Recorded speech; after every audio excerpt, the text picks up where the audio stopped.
in a second. Please use the raise hand function and we'll get to your questions. Go ahead, Greg Pickle. Hey, Drew, good morning. Thanks for your time. Yep. How you doing? I'm doing well, thanks. How are you? Good. Awesome.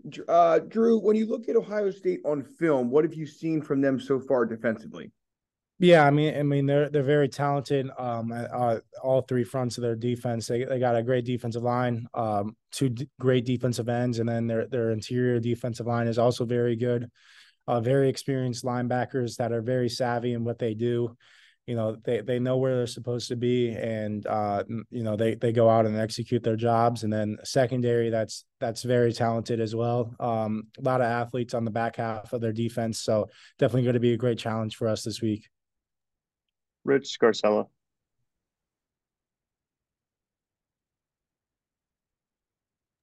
Rich, I think you're muted. Okay. Drew, what are your thoughts about playing at Ohio State, playing in your home state, and how many ticket requests have you received? Yeah, I mean, I don't know how many ticket requests I have. I delivered that to my parents. I don't worry about the tickets because I gotta be focused on the game. I can't be more focused on anything extra other than that. But I mean, it's just a great opportunity to go back home. Obviously, we're going to be facing a top team in the country on both sides of the ball, and it's going to be a great challenge for us. And I think we look forward to that challenge and that opportunity we have this weekend. Audrey Snyder. Hey, Drew, sorry about that. I want to stick with the Ohio theme for a second. As a kid growing up, what are your recollections of going to games there, of seeing the Buckeyes? Because obviously, where you come from, that's kind of a given.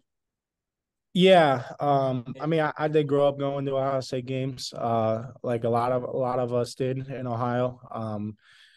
Yeah, I mean, they got a great fan base, a great atmosphere. Going to be very challenging atmosphere.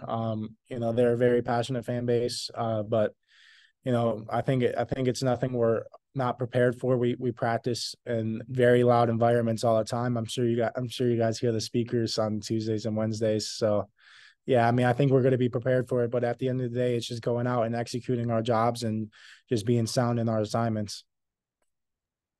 Johnny McGonigal. Drew, I guess continuing along that, you'd mentioned that you're not, handling any of the ticket stuff. You can't focus on that. But have you talked to family and friends about this game, about the opportunity that you have personally to go back home and play at Ohio State and just kind of the reality of that?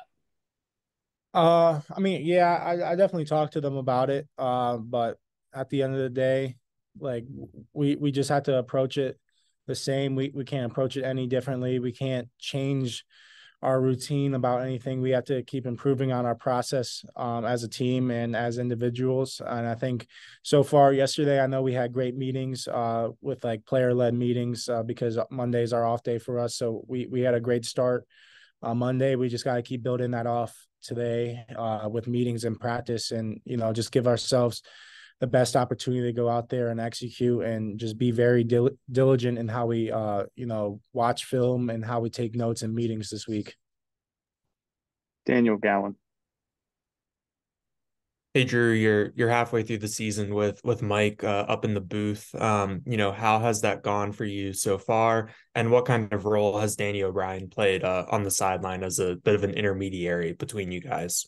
Mm-hmm. Yeah, I mean, having Coach Yursich up in the box is definitely very helpful. I mean, I talk to him probably every other series on the headset, so I'm still talking to him throughout the game, being very, vocal with him on things I see out on the field, what he's seeing, just comparing, thoughts with him. And then obviously Danny's been a huge help for me and the whole quarterback room. He definitely brings something to the table for us. He's a great person to be around. He's a great coach too. And I just look forward to like meeting with him and Coach Yursich every day during our meetings. Donnie Collins. Hi, Drew. You guys obviously want to keep everything as similar this week as it was last week, as it was the week before, was the week before that. But is there a different feeling around this game? There definitely is nationally, locally. This game's been circled for a while, but does it feel different to you this week? And if it does, how do you kind of try to balance that with trying to keep with that consistent mentality? I mean, it feels a little bit different, but nothing too crazy from that standpoint. I think, we really just want to focus on ourselves. We as a team, we can't worry about what outsiders are saying, what national media says about us, because that's not going to help us achieve our goals. And they're not going to be out there helping us win the game. So we have to, focus on ourselves. I think we had a really great week of preparation, like I said, on Saturday last week, and we have to have a better week this week. We have to be a lot more consistent throughout practice. I know that's one of my goals going throughout this week, is just to be on top of everything, be very, very consistent in practice, and, just uplifting those around us and making sure everybody is, we're straight on the game plan and nobody has any questions by the time the game comes around. Frank Bodani. Hey, Drew, no turnovers this season for you and for your career. How do you go about helping to create that? What's the key thing, do you think?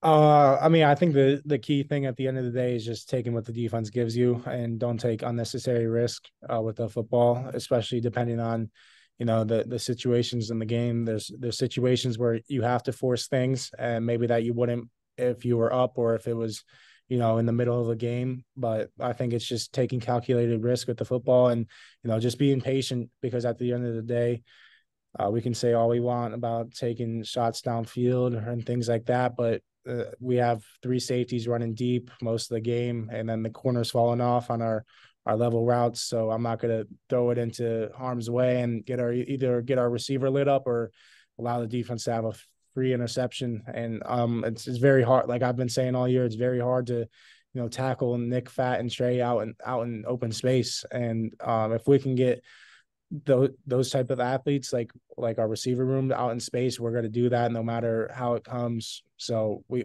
just got to take what the defense gives us. Max Ralph. Hey, Drew, kind of along the same theme. Just wonder if you can kind of provide a self-scout of yourself through 6 games this season, halfway through, where you think you've done well and where you think you've still got room to grow. Yeah, I think I still have a lot of room to grow in all areas of playing quarterback. I think the biggest thing for me is probably just, being consistent in footwork. I feel like the times I have missed throws that, I shouldn't be missing is because of footwork, just staying a little bit calmer in the pocket, not burning clean pockets. And I've been focusing on that the past 2 or 3 weeks. So I feel like it's paying off so far, but just got to keep, hammering that down to make sure it doesn't cost us in the game. Mark Wogenrich. Hey, Drew. Coach Franklin, when he talks about recruiting, he always mentions keeping the best players from Pennsylvania in Pennsylvania. Now, for you being from Ohio, what is an Ohio football player? What does that mean to you? And he's also mentioned about you and your family not wavering during the recruiting process. What was that like? What does he mean by you not wavering? You're saying like me staying here? Is that what you're asking? Yeah. Staying here when the other schools were coming, were interested after you committed. Yeah. Okay. Yeah. I mean, at the end of the day, one of the things I did during my recruiting process was not worry about the name of the school. At the end of the day, it was school A, school B, school C, and the pros and cons of each school, what I felt like in my eyes, and where I could go be best developed, not only on the field, but off the field. And, I felt like at the end of the day, for me, it was Penn State, and I truly believe that. And I think, it's doing that helped me a lot during my recruiting process. And then I always said during my recruiting process internally, like I was never just going to flip, after I committed unless something major happened, and, nothing major happened. So I mean, I was always 100% in with Penn State, and I still am. Seth Engel. Drew, we hear from James all the time that you're very steady. He calls you Steady Eddie sometimes. When you have a game like this, on your schedule, what can you do to stay composed and keep the other guys around you composed as well?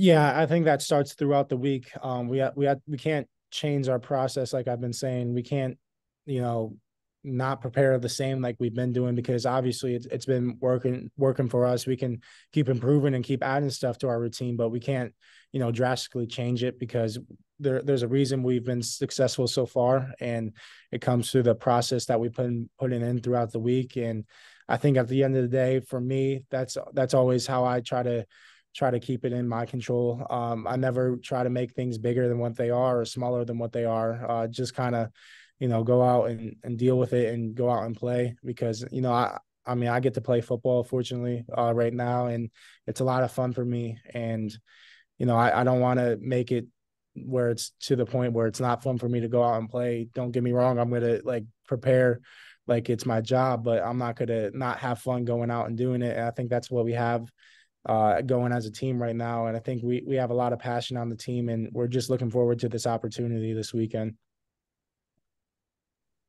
Dan Hope. Hey, Drew, just being from Ohio, would you have thought growing up that you'd be playing on the other side of this rivalry? And what's it like playing against Ohio State now? I mean, yeah, obviously they're a great team. They're a great program, a great tradition similar to us. And, you know, there's just going to be a huge challenge this week. And, you know, we look forward to it, because at the end of the day, we all came to Penn State to play in games like this, and they went to their Ohio State to play in games like this as well. So we just got to, you know, take our opportunities this week throughout practice, make sure we're fully prepared for everything. And, you know, just go out and play sound football. Don't try to do something that you're used to not doing. Don't try to, you know, be someone you're not, because like I said earlier, that's not how we got here. We got here by being us, and we just have to keep sticking to that. Derek Bass. Hi, Drew. The close games against Ohio State are clearly a big story in the last couple of years. Having not really had too many in-game experiences in games where you have to go get some points to win a game, how are you trying to prepare for that situation that might come up in this huge game this week? Yeah, I mean, we prepare for that throughout the week. Ever since really spring training, we have, you know, 2-minute situations, 4-minute situations, and all kind of situations that, you know, you wouldn't think are possible, but we make sure we cover them throughout our practices. And Coach Franklin does a great job of educating the whole team on situational football, and then making us go out and, you know, win situational football. So, I mean, we literally have a 2-minute drive every week, and some sort of situation against good on good defense, or good on good offense versus defense. And that's how we prepare for it. We've had some great like 2-minute situations this year at the end of the half. Especially, I remember a couple earlier games. I think Delaware, we went down and scored right before half, or kicked a field goal or something like that with under a minute left with like one or zero timeouts. So situations have been popping up throughout this year, but we also prepare for them throughout practices. Jimmy Watkins, Cleveland.com. Hey, Drew. I'm sure Coach Yursich has been talking to you about his old coworker Jim Knowles this week. How do you guys balance Knowles' track record of having an aggressive blitzing defense with what they've put on tape this year, which is more of a conservative drop more guys approach? Mm-hmm. Yeah, I mean, we have to go off what they've shown this year. I mean, we'll be prepared for everything. It's a very sound defense schematically. There's not, you know, they're not making a lot of, you know, huge mistakes on the back end. You can tell they're very well coached in the secondary, and same with all the 3 levels of their defense. I mean, their linebackers really, you know, are the vocal leaders on the film. You can really see that they kind of get everybody on the same page, and, you know, they obviously do a great job preparing throughout the weeks, and being very well prepared for their opponent's offense. And I don't expect anything different this week. They're going to be very well prepared for us, and we're just going to have to take advantage of every opportunity we do have. Stephen Means. Drew, just going back to your recruiting process a little bit, I know you started your relationship with Mike Gesicki when he was still at Texas. Just how important was that relationship when he got to Penn State and getting you to commit to Penn State? And how did that relationship, you know, develop over time? Yeah, it was huge for sure. Just because at the time before he was really here, I wasn't really in contact here with Penn State that much. But when he got here, that's kind of when everything started happening with me and Penn State. As soon as he got the job here, and yeah, I mean our relationship continues to grow on a daily basis. I think we're more and more comfortable with each other in terms of like how I see things out on the field, how he sees things. And I think we just do a great job communicating, you know, what I like, what I might not like, and what he likes and what he doesn't like. And I think it's just a great relationship. And it's like that with the whole quarterback room. And obviously honestly, all the rooms in general, I think all have not only a great relationship with their position coach, but every other position coach on the offensive side of the ball. And I think that's really helping us right now, just because we're able to really be effective in communicating things with each other. We'll have 3 more questions here, folks. We'll go Leah Doherty, Audrey Snyder, then Rich Scarcella. Go ahead, Leah.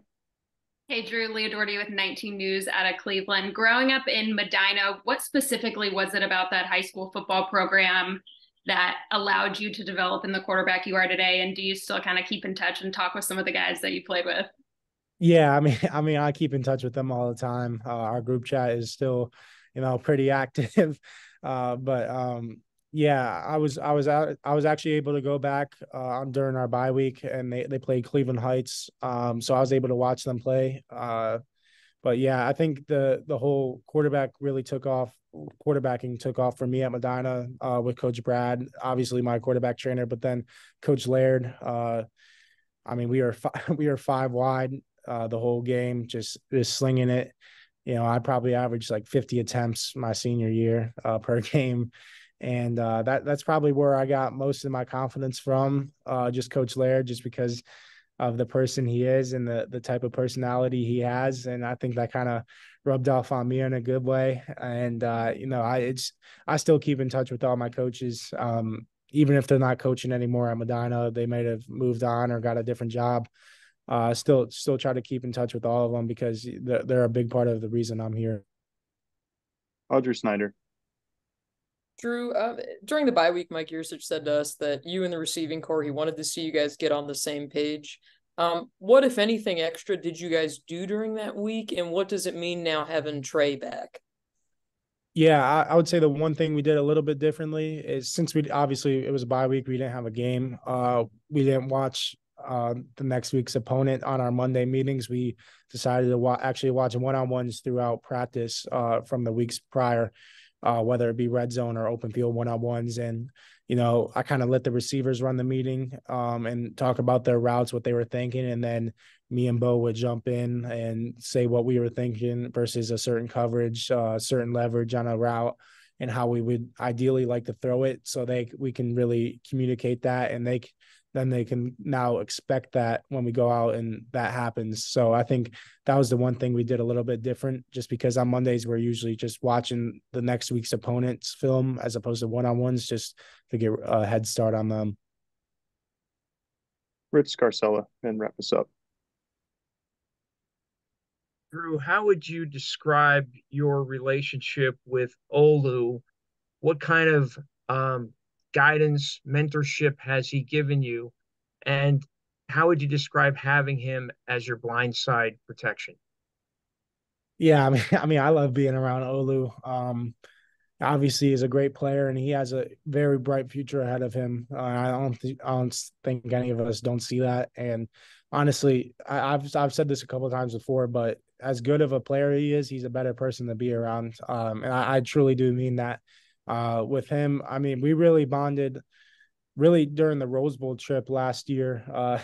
We were playing FIFA on the huge screen they had in like the little players room, like for hours on end when we had free time. And I think that's when our connection really started for us. But, you know, I mean, I have trust in all of the guys up front. I know I have their backs, and I know they have my backs as well. And I think that goes for the whole team. We have each other's backs no matter what, and we're never going to get down on each other. We're always going to uplift each other. And I think Olu's a prime example of that, just because of how vocal he's been as a captain and how well he's been doing it from a leadership standpoint. Thanks, Drew. Thanks, folks.